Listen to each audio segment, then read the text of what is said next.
I regularly meet people on my walks that tell me that their reactive dog is a rescue or got attacked. It's happening more and more often that people are using these kinds of excuses and reasons just to explain away their dog's behavior. But I'm worried that reactive behavior is being normalized because of this.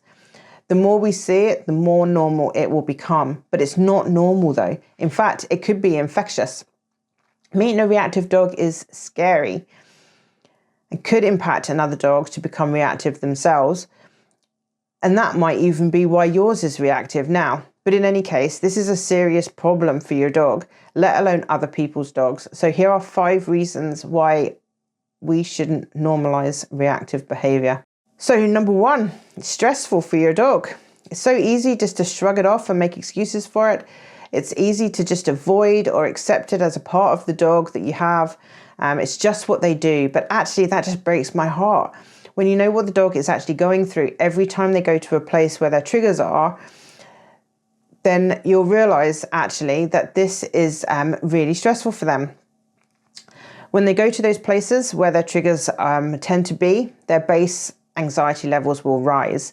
Even if you can't see an obvious behavior change, their anxiety is starting to grow. They'll become more alert and they'll become more vigilant. Imagine what it would take for you to wildly shout and curse at another person in the street. What kind of person would that person be to you? Now imagine if you knew that person might be in the coffee shop that you're just about to go into. When you go in there, you're going to be super vigilant. You're looking for them, listening for them. You're asking people if they've been there. If you were a dog, this is the way that you would be behaving every time you go to the park. And not only that, you'll be sniffing for them. What's worse than that for your dog is that they can pick up scents that are days old. So your dog will know if his trigger has been near his space and how long ago that even was. It's such a stressful way to live. Number 2 is it will impact his overall mental health. It's not good to not be able to socialize with your own kind or make new friends. In lockdown, we were all prevented from socializing outside of our immediate family. We might have spoken on the phone or seen people on Zoom, but that wasn't enough for us. In fact, it was so bad for us that honest, good people broke the law just to meet other people. And the effects of that period are still ongoing now. We still see them in the way that people interact with each other, the way that we spend time with each other, the way we make new friends. Everything changed for us when it comes to socialization. So we know how dangerous it is to not be around members of our own species for prolonged periods. So being reactive means that for your dog, that need is not being met for them either. And also probably for a prolonged period of time. The longer it goes on, the bigger the impact on their overall mental health. When that need is not met, other problems can start to emerge. So you'll start to see things like resource guarding and separation anxiety starting to creep into their normal behaviors. Number 3, it's a painful feeling.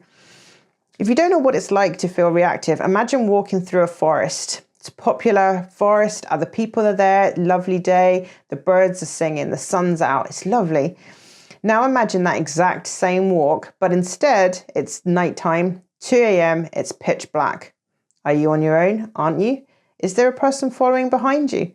It's the same park, same people, but a very, very different experience. It's a horrible feeling. And that's what it feels like to be somewhere where your trigger might be. If your dog is reactive to other dogs, they'll feel like this whenever they go to the park with dogs, and especially if they've been to that place before and had bad experiences there. It's not good enough to tell them the other dog isn't doing anything, that they're fine, they're not even looking at you, all of those things which we try to think about when we think about a dog. We wonder, why would they be reactive to that dog who's not even looking at them? But this is a bit like me telling you that that person in the woods, probably a nice guy. Number 4, it raises their overall stress levels. So not just the stress levels they experience at the time. When a dog experiences fear often enough, the body really struggles to regulate. So we often see this on a walk. As the walk goes on, maybe they get triggered at the very start, which will raise their stress levels initially. Then every dog they meet after that, it gets more and more. They get more and more reactive. The stress raises more and more and more. But that's just one walk. This happens enough, those cortisol levels will remain high even after the walk. So this means that the dog will then start to become hypervigilant at other times to other potential threats. Remember, we talked about what it's like to walk in the woods in the dark? In that frightened state, almost anything could have been mistaken for a threat. Just the rustle of a hedgehog or a bird flapping its wings. So when your dog's stress levels are raised, just like yours are in that wood, they too are vulnerable to any kind of experience being misunderstood as a threat. Now they are at risk of developing other kinds of problems. Reactive dogs frequently suffer from things like territorial anxieties and resource guarding as well for this exact reason.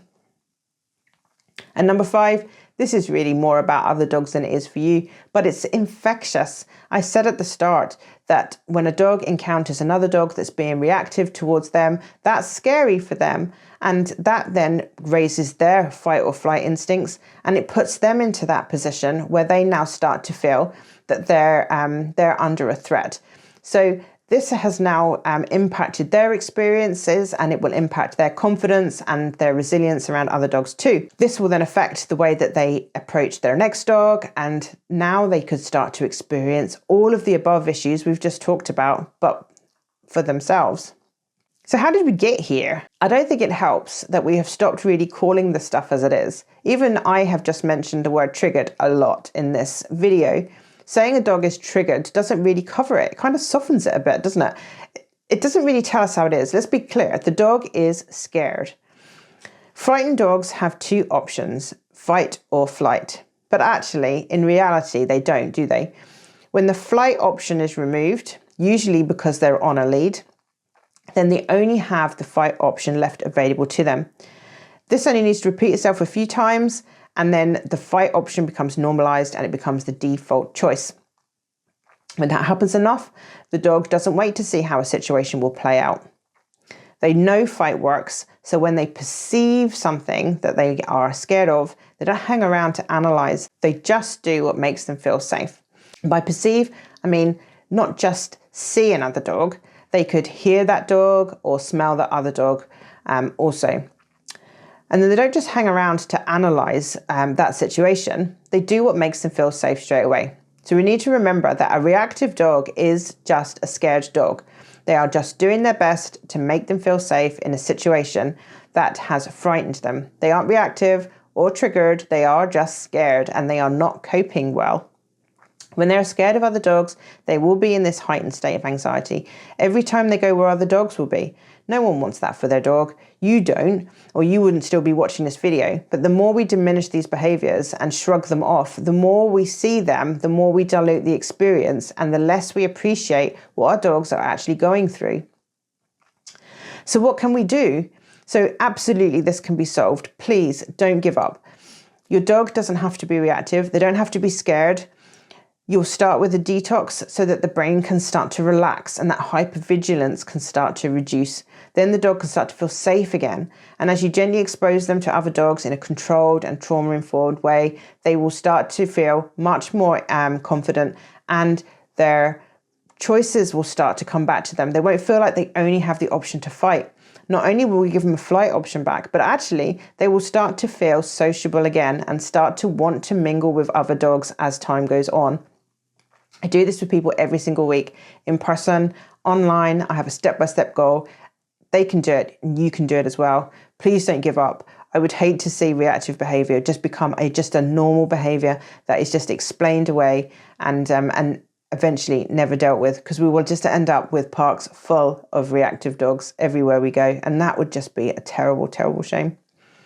Please check out also my other reactive dog videos. I have a huge playlist full of all of them, which will give you some ideas about how to use a clicker when you're training a reactive dog, why they're great for reactive dogs, how to create space. There's tons of videos in there. Please watch them all. And you know where I am if you want me to guide you through all of this. Speak to you soon. Bye-bye.